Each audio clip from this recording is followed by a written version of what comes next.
Assalamualaikum warahmatullahi wabarakatuh. Di pertemuan keempat ini kita akan membahas konsep pengembangan kemampuan jasmani untuk part yang kedua, di mana part pertama di pertemuan 3 kemarin. Di part kedua ini nanti kita akan lebih banyak membahas tentang kebugaran fisik ya. Oke, next, langsung saja. Jadi ini pengertian dari kebugaran fisik ya. Ada kekurangan.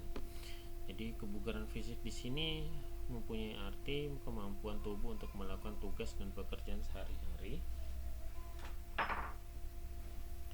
dengan giat tanpa mengalami kelelahan yang berarti, serta dengan cadangan energi yang tersisa ia masih mampu menikmati waktu luang dan menghadapi hal-hal darurat yang tidak terduga sebelumnya.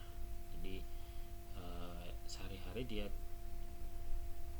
dikatakan bugar, yaitu melakukan aktivitas tanpa mengalami rasa kelelahan ya. Oke, kebugaran fisik nanti dibagi menjadi dua. Yang pertama kita lihat saja, ini adalah kebugaran fisik yang berhubungan dengan kesehatan atau health related fitness. Itu yang ada beberapa, meliputi beberapa. Yang pertama adalah daya tahan jantung, paru, jantung dan paru.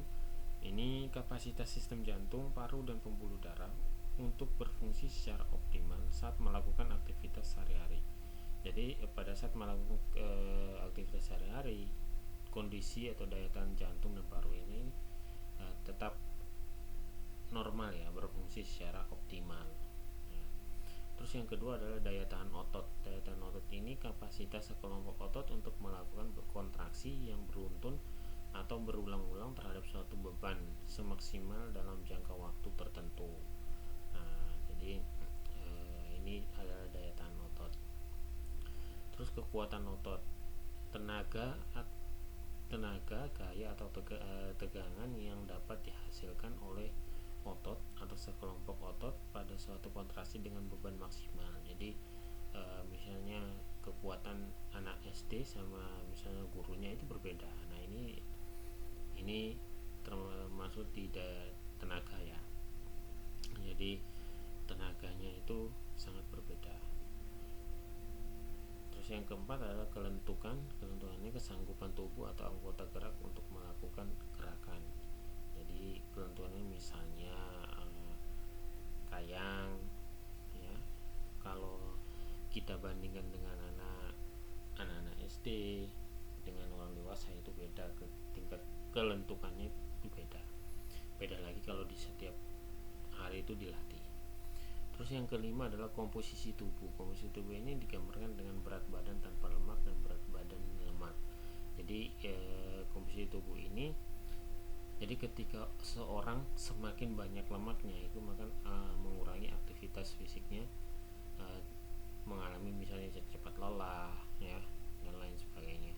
Tapi apabila misalnya lemaknya ini standar atau misalnya sesuai dengan ukurannya, nah itu dia akan melakukan aktivitasnya itu tanpa merasa lelah.